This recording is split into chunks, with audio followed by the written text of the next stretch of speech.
What, is there something on my face? What is up, my dudes? Welcome back to my channel and happy June. As some people will know, June marks the start of Pride Month, where we celebrate everything LGBTQ+. As an advocate for the LGBTQ+ community myself, this is obviously one of my favorite times of the year. To be honest, usually this time of year you would find me at a Pride festival or parade, but since we're in the middle of a quarantine, I obviously can't do that, but we are certainly not going to let that slow us down on this channel. I am always here to give you the most important content that needs to be talked about, and today's topic is going to be about alternative bands representing the LGBTQ+ community. This is definitely not my first rodeo when it comes to talking about LGBTQ+ concerns or topics. If you happen to be an OG fan of mine, which you're probably not because most people jumped off that ship early, you will know that I did a video a very long time ago where I talked about pretty much everything that has to do with gender and sexuality. I got some help from my college's Gay Straight Alliance for that video, so if you would like to educate yourself on all things LGBTQ+,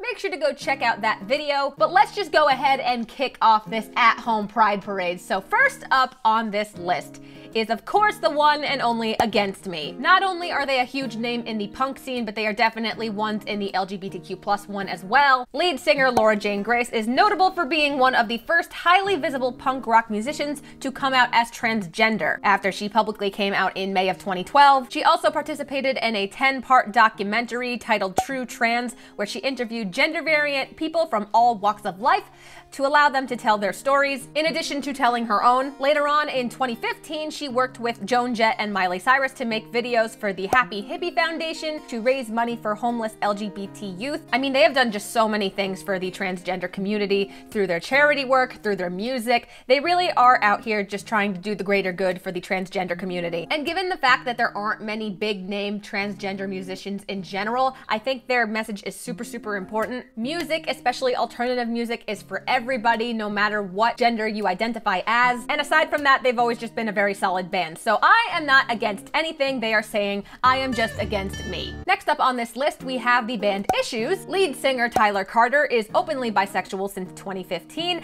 and serves as an advocate for the LGBTQ community. As a matter of fact, he is also currently engaged to his fiance Trent Leffler since 2018 in what is the cutest proposal video I have ever seen. If you want to look it up, feel free to just type Tyler Carter proposal into the search bar because it is just adorable. They're on a jet ski. I'm not gonna give too much away, but just go watch it for yourself. It's really adorable. Sorry, getting sidetracked. Anyway, since then, the band has really embraced their most authentic selves, especially on their latest album, Beautiful Oblivion, and notably in the video for the song Drink About It. You can see in that video, especially, they're wearing all of these elaborate garments. The visuals are stunning. Obviously, they're not afraid to show their true selves in this video. I think in general, Issues' message is just self-expression and being able to feel comfortable in your own skin, no matter what you wear, what you put on your face, who you are as a person. And it's been a real treat to watch that transformation over the last few years of their career. Next up on this list, we have the pop punk act Like Pacific, which, first of all, before I even talk about how good of people they are,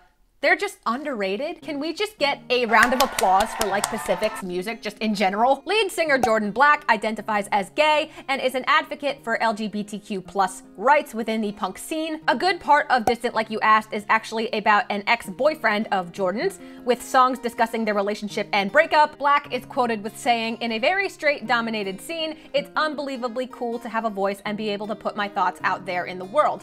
Like Pacific have some of the most accepting fans and an amazing queer fan base." Amen. If we consider the genre of pop punk as a whole, not only are there not a whole lot of LGBTQ+ people represented, but there's also not a whole lot of women, a whole lot of people of color. So when a band like Pacific comes around and starts spreading their message in a genre like that, I think it's really cool because it gives people like me and other people who enjoy the genre a chance to be represented, to be accepted. I mean, that's really all the community wants, is just overall acceptance. It's not really about promoting any sort of agenda, as some people like to call it for whatever reason. I don't know, homophobia, probably. I really appreciate what they're doing for the pop punk scene. Moving to the halfway point of this list would definitely not be complete without the band Paris. Lead singer Lynn Gunn has been openly gay since the inception of the band. She actually wrote a letter for Billboard's Pride Month about how she first came out to her parents by leaving a letter under their pillow before she left on their first tour.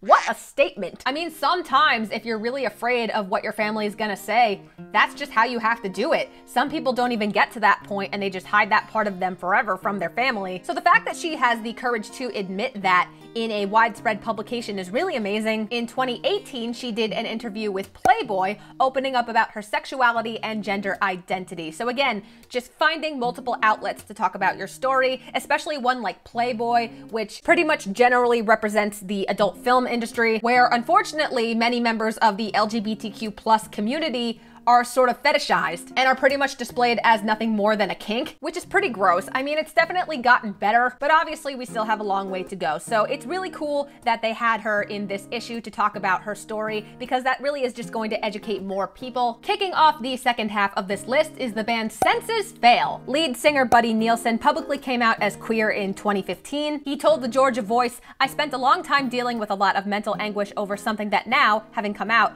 I just wish I would have done 10 years ago. But 10 years ago was a very different time in this country." Ever since the band has been repping the queer hardcore scene, I mean, he definitely makes a valid point. Think about the world and where we were culturally 10 years ago. I was a sophomore in high school, and looking back, there are definitely a lot of things I wish I knew and wish I had sort of just been less judgmental of back then than I am now, which again is just going to come from the influx of knowledge about this community over time. You know, nobody's perfect. I definitely am not the same person I was when I was 15. I don't think anybody is truly, unless they're really just bad people, which unfortunately can happen just due to a person's environment growing up.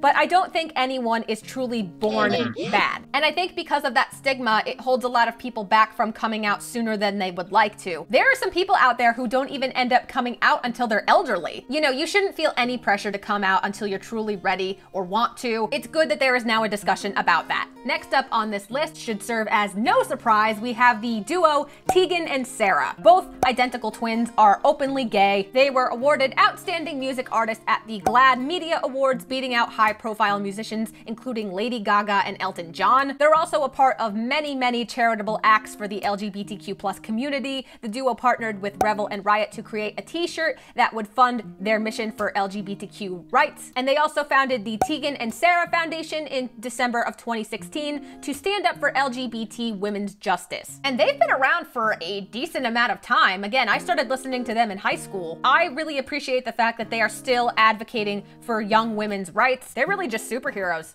Hot superheroes too. They're both really attractive. It's kind of unfair, actually. Next up on this list is the band Thin Lips from Philadelphia. Lead singer and guitarist Chrissy Tashjian is openly queer and vocalized her concern for the safety of LGBT youth and adults while on tour in Europe with the Super Weeks and Modern Baseball. They're all good chums. They even released a split album together. On top of this, all vinyl records purchased during pre-order for their song Chosen Family gave $2 to the RHD Morris Home in Southwest Philly, the only residential drug and alcohol treatment facility serving the trans community. Just reading that and thinking about all of the homeless LGBTQ+ people there are out there, let alone just homeless people in general, is just incredibly heartbreaking, and the fact that they are working so hard to support people is really just heartwarming. It warms my cold, dead heart. So thank you, Thin Lips, for doing the greater good. For anyone out there who doesn't know what a chosen family is a group of people that you choose to be part of your representative family, since the family you may come from might not be as supportive. Interestingly enough, the members of this band are not only a chosen family, but also actually related. The band contains a sister-brother duo, so really, just their message is super solid. Second to last on this list, we have a band that I was supposed to see next month, but can't because of the Rona. So next up on this list is the band Trash Boat. Lead singer Toby Duncan is bisexual and sat down with Attitude to discuss what pride meant to him and the lack of LGBT+ frontmen in pop punk and emo bands. He told them, "As a society, I feel like the stigma is becoming less and less prevalent, which is a good thing." I would agree. Again, as I mentioned earlier, people are finding solace in these large group festivals where they can sort of convene and come together. He further said, "I've never felt a clash between being bisexual and existing in the punk rock community. In fact, I have always found it incredibly welcoming towards me." The pop punk community and the queer community have a lot in common in that the one thing that is supporting it the best is the sense of community there is. And last but certainly not least on this list, we have the band Worriers. Lead singer Lauren Denizio identifies as queer and prefers the use of gender-neutral language and pronouns. Many of their songs also deal with gender non-confirmation, such as the song They, Them, Theirs. Gender and sexuality is a large spectrum, and many of the people within that spectrum might not even be 100% comfortable with the label that they've chosen. They might have chosen not to even pick a label because they're questioning or for whatever reason. So it's important that that group is also represented. The band also recently did a live stream that benefited the LA LGBT Center Care Fund. All of the causes that I've talked about in this video, I will be leaving a link below in the description box. So if you would like to contribute towards them as well, you can. But that is the end of this video. I think all of these bands deserve a place on this list. If you like this video, make sure to give it a like below. And if there are any other bands that I may have missed or you would like to see in a future video, make sure to leave them in a comment below. Also, if you're new to my channel, hello, how's it going? Make sure to hit the garbage out of that subscribe button, also hitting the bell icon next to it to get the first notice of when my videos go up. I upload every Thursday. To all of my subscribers who have been here before, thank you so much for watching week after week. It really does mean so much to me. Well, I'm gonna go show off my shiny new eyebrows to the world, so I will see you guys next time. Happy Pride Month, bye!